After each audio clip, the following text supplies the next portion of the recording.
Eiropas zaļais kurs paredz daudz un dažādas pārmaiņas mūsu dzīvē, gan transportā, gan enerģētikā, gan mājasaimniecību dzīvē, bet tostarp arī nozīmīgas pārmaiņas zemkopībā un sevišķi lopkopībā.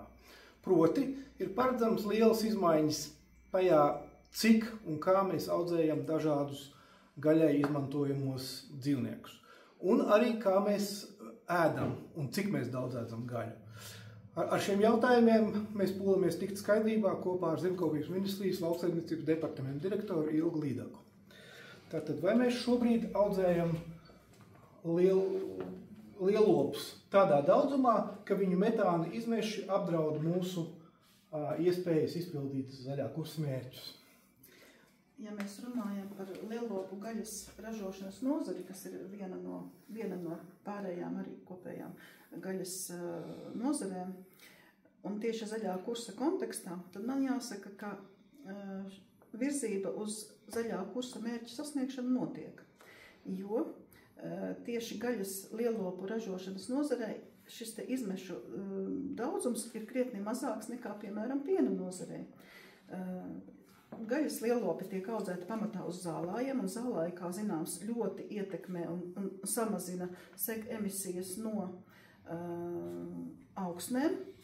Tāpat gaļas lielopi noganot ganības, viņi iznīcina arī krūmājus un kokus, kas uztur lauksaimniecības zemi labā lauksaimniecības stāvoklī, un vēl arī palīdz nodrošināt bioloģisko daudzveidību. Tātad audzējot gaļas lielopus tiek panākti diezgan daudzi mērķi.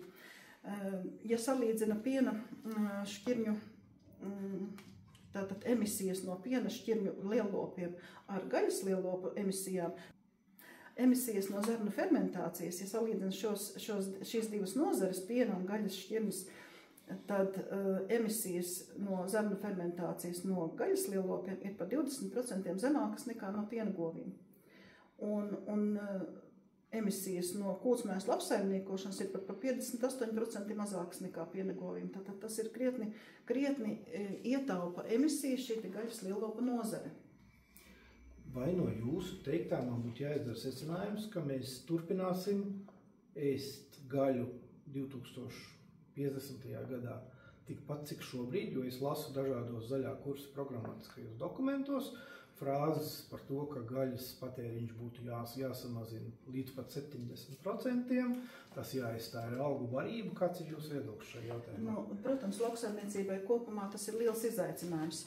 Gan panākt to, ka notiek šī ilgspējīga pārtikas ražošana un tā tiek palielināta, un vienlaicīgi ir jāpanāk, ka šis emisiju kāpums nav tik liels un pat ir zemāks nekā šī ražošanas produkcijas apjoma kāpums. Tātad tas ir liels izaicinājums, bet tāpat laikā tas nav neiespējami. Lauksaimniecībai mums joprojām ir liela problēma šī efektivitāte, ražošanas efektivitāte ir jākāpina, jāizmanto jaunākās tehnoloģijas, jāievieš jaunākās zinātnes atziņas, tātad tas kopumā viss arī rada to iespēju, ka mēs kopumā varam samazināt emisijas un turpināt ēst gaļu.